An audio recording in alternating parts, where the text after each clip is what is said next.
Right, down on the not so sunny south coast with young Mark Chamberlain, although not quite so young now. I believe we had a birthday yesterday, Mark. Belated, many happy returns. Thank you. 24 now. 24? Yeah, pushing on a bit now. God, well, you are cracking on. You might have to up and leave your treehouse before you get much older. I know. I bet your Things mum's had need a word, to change. I bet she can't wait to get rid of you now, can she? Oh, I had this conversation with her earlier. She said something. I said, you just want me out, don't you? Yeah. But with what's going on in the world, obviously trying to buy a house at the minute, it's just ridiculous. But Well, we all money. yeah, but it's not the case, is it? I mean, we all need the money as well, but we don't know what's going to go on, do we, in a minute? So I don't think you can ever go hopefully. too far wrong with property, though, can you? If you get yourself in there. No, I mean they're coming down slightly, but interest rates and that, whether they're coming down, interest rates going up, you ain't saving nothing. But we're just going to see what happens in the next 3 months or so, and then hopefully get a bargain. Knowing you'd probably buy somewhere and rent it out and move back into your mum's again, wouldn't you? Well, If there's you've a got to be a profit in there. bit sensible up here, ain't you? Yeah. And you'll still be. You'll probably try and sell her the treehouse, won't you? Yeah, I'll get that craned out when I move. Yeah. You probably will, won't you? No, I can stay. Eagle-eye viewers will notice, but you made a little bit of an investment since we last saw. Give us a smile. New teeth. New gnashers. Yeah. Does that mean if he had new gum shield moulded? Yeah, I had it done. I think it come back about 2 weeks ago, but nah, fits perfect, ready to go. You've got to look after these things, haven't you? I know. Can't have someone punching them out my head, can I? You'd be destroyed if you lost one of your front teeth, wouldn't you? I'll just get it replaced. Right, let's take you back. You were supposed to be topping the bill at your call back in November. October the 22nd. Was it October, Yeah. was it? And you got into a little bit of a tangle in sparring. What did you do to yourself? Well, from what I can remember, I was down at Peacock Gym sparring. I think I'd done eight or 10 rounds, and in the last, it was either the second to last or the last round. It's hard to explain I just caught it, and I think I just overstretched. You know what I mean? I got caught on the rope as I've gone to throw. I've hooked the rope, and Ooh. I don't know. I just felt like something tore in my shoulder, but I think it weren't as bad as that. But yeah, I couldn't do nothing for a while. Was it a tear? Did you ever get it I scanned? don't think so. I rung up the GP and that. I tried getting a private scan done on it, but we couldn't get nowhere with them. And then a week went by, and I thought, oh, it's getting better. I'd been creaming it up and a bit of ice and that, and yeah, seems to be brand new again. But it cost you a top of the bill slot at your call. And Unfortunately, but the whole of this gym ended up pulling out of that. I show, know didn't they? everyone was on it, weren't they? But health comes before anything, doesn't it? I can always go again, and here we are now, new date on the horizon and ready to go again. I bet you went on holiday. No, I didn't. No, I You didn't. have Honestly, a little sneaky one booked no, after that fight? No, nothing was booked. My last Not like holiday. No. My last fight was July, wasn't it? A while Yeah. back now. I went on holiday in August. Obviously, come back from that holiday, was back in the gym, and then 3 or 4 weeks out from the fight, that's when I injured myself, and then that was it. There was nothing show-wise. I don't think December time. I think No, it was all Fury November, Bill, wasn't wasn't it? it? Was the last one. But obviously I couldn't get on that, so I just had to wait my turn, and here we are now. What I forgot to mention was I should have introduced you as the IBF European lightweight champion. Yeah. Because that's what you won in your last fight against Mark Vidal. Congratulations, Thank belatedly on that. I mean, that was 10-round beating you put on that fellow, wasn't it? From the first bell, when he come out, I think it was the first round, I think I caught him on the chin and his legs like buckled, and I thought, oh, here we go, it's going to be over early. But every time I hit him, he come back with more and more, and he was just like the Terminator. But that's what these opponents are there for, isn't they? They're tough. Obviously, he had a good record. He was the actual He wanted to win as EBU well, didn't champion, he? wasn't he, as well? Yeah. I think European champion. Tough boys, these Spaniards, aren't they? Yeah, been in there with Kiko Martinez or whatever his name is. He didn't stop him. I think he'd had like 20 fights, 19 fights, never been stopped. Yeah. So he was Probably tough. still hasn't either. So. I think the fight should have been stopped, to be honest. Obviously, you see Frank on the edge of his He seat was going shouting. ballistic, wasn't he? So. I think if there'd been another ref, I think that would have been over, because he took some beating, didn't he? Yeah, you wouldn't want to be his forehead or his head the next day, would you? You should have seen his face the next day. Well, you need more than bloody Nurofen, wouldn't you? So. Was he a mess? Yeah, he was. Imagine going and then getting on a plane to go home. It'd be awful, wouldn't it? I know, he didn't speak one word of English. And the next morning he's come down to breakfast. He looked like the Elephant Man. Ooh. He come up to me and his only words was, bye, and that was it. Didn't speak no English, just bye. At least he said goodbye. Yeah, he actually messages me on Instagram every now and then in Spanish. I like to get on Google and translates it. That I mean, looking back in the fight, I mean, I was looking at this box rec yesterday. I mean, it was a complete shutout, wasn't it? Yeah. I mean, that's you don't get that very often over 10 rounds, do you? No, I mean, took a beating, didn't he? Yeah, but when you hit somebody in the first round and their legs have a little wobble, and you sort of think, you think early night, lovely. I did generally think it'd only go a couple more, but no, he. But then does it get a bit disappointing when you think, oh shit, he ain't gone? You know, you got to. No, You've got to go through a whole blooming thing. I'll be honest with you. I learnt a lot in them 10 rounds. What would I have learnt if I'd have put him over in the first or the second? It would have been just like the other fights. Yeah. So them 10 rounds, you can't buy experience, and I learnt a lot in that. And yeah, I believe now I'm ready to push on. I know I've only had one 10-round fight, but I could have done another 10 rounds. I felt fit as anything. So I proved I can box, I proved I can take a punch, and I proved I can fight. I did see one criticism of you on the thing. I can't remember who it was saying, but you were moaning a little bit in the fight. Moaning? Rather than just getting on with it and moaning to the referee and stuff like that. You remember that? No. No? No, I don't think so. Can't remember anyway. 6-7 months ago now. I'd be surprised now, because you are always moaning, aren't you? Yeah, I am a moaner. But that's me, I suppose. Back to York Hall. You've got a fight date. Tell us all about it. Yeah, so I believe it's on a Friday, the 17th of February. I'll be headlining for the first time. Obviously, I was supposed to in October, but the injury come. And yeah, First defence for your title. Yeah, first defence. Ready to get the show on the road again, I believe. Do you feel ready? Have you been working all this time, or you've had a bit of time out? I had a bit of a breather, but I was still in the gym doing, obviously ticking over and that. But I've been in the gym since end of November now, training every day. I only had Christmas and Boxing Day off over Christmas. Obviously, I have my rest days in between, but now I've been training twice a day.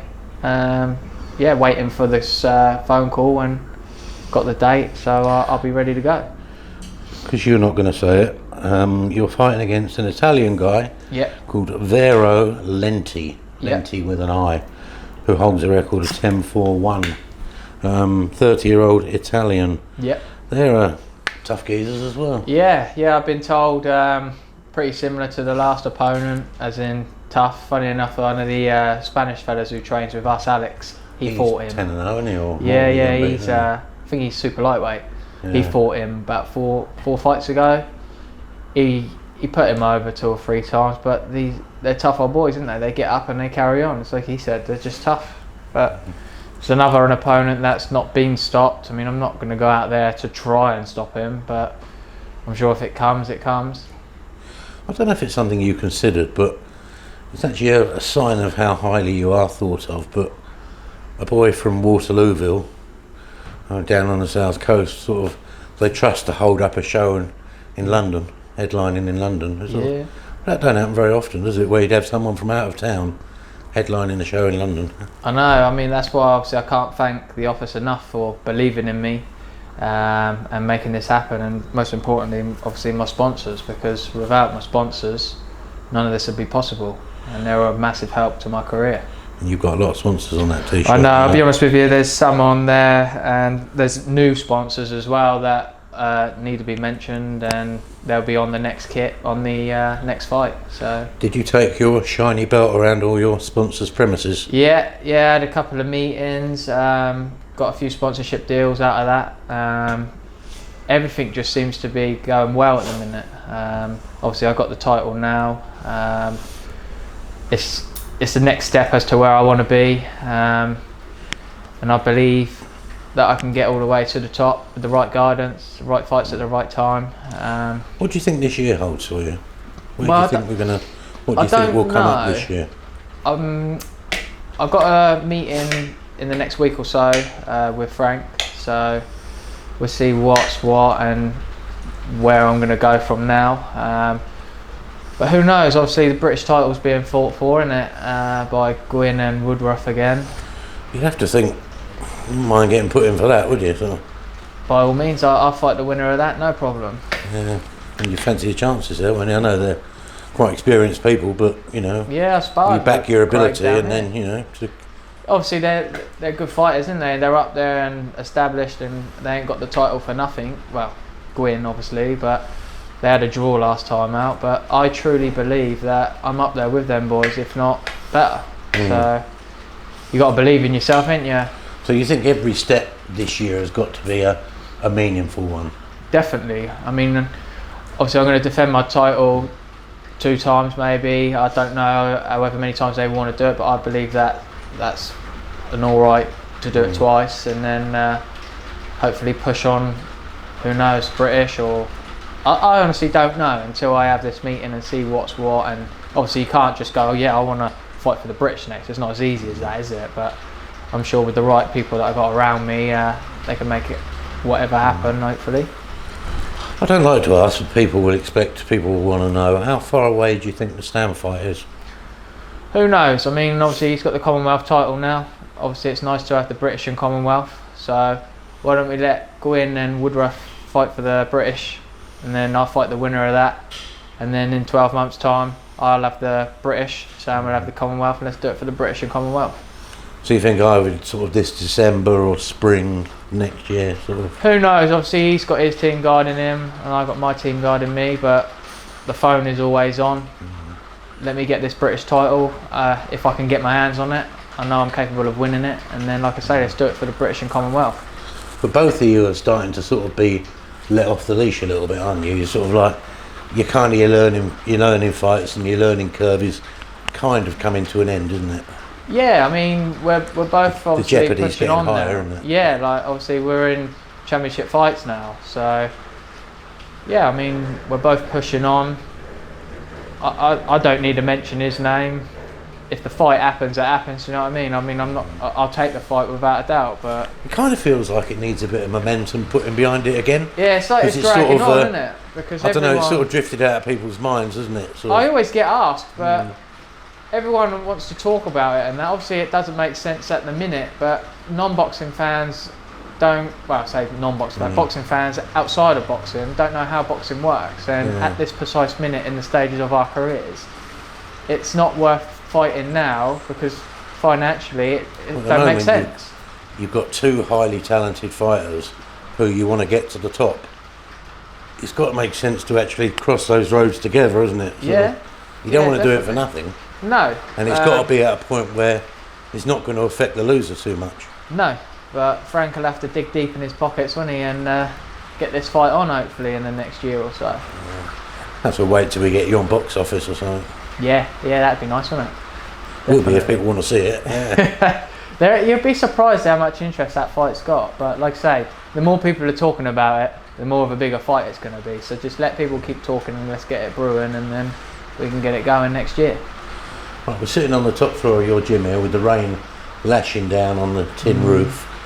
But you're getting away from all this, aren't you, and taking yourself off for a little training camp. Tell us about that. Yeah, so Saturday we're all flying out, all the boys, going to meet Josh.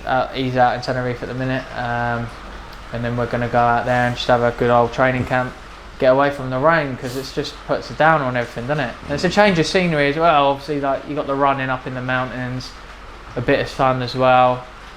Obviously we're out there for training, it's not a holiday, so it's not going to be quite the same, but we can still enjoy ourselves, have a laugh, train hard and do what we got to do out there. And you mentioned that Alex Moyer, who holds the title, doesn't he? Yeah, I tell you what, he's tough. I sparred him back in the summer. He is a tough fighter. He holds some sort of regional ranking title, doesn't he? I believe he's going to be there to help you a bit some sparring. Yeah, there's a few Plus, boys you'll have to tell us his name. Polish fighter called Damien. You can tell us his second name. Yeah, Damien Rentsky, I think his name is. Yeah, and he's good work for you as well, is he? Yeah, I mean he's a bit small, but I mean if we can get the sparring in and there's a few bodies there and we can get the rounds out, sparring, isn't it, I suppose? Yeah. Who do you enjoy sparring the most? I prefer a bit of a challenge, to be honest. Prime example, that Alex. Yeah. Tough, very tough. And he just a machine, keeps coming forward at you. But that's what I like. Is he a fighter or is he stylish? Is he slick rather? Bit of a just strong, really. Yeah, strong and good work rate. Digs a bit, yeah. Yeah, he can hit hard. We had a good tear up. What about Ryan? Don't you like those spars, or are they a bit too mad? No, they're all right. Just Ryan's got his pace, isn't he? When you do 4 rounds with Ryan, it feels like you've done 10. But it is what it is. Everyone's got their own styles, but styles make fights, don't they? Ryan hasn't got a slow-mo style in him, has he? Sort of? No, he's 100 mile an hour, but he's fit and he can do it.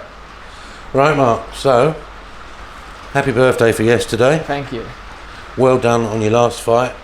Good luck for the next one coming up. Will be announced very soon. And thank you for this, and we will see you very soon. No problem. Thank you.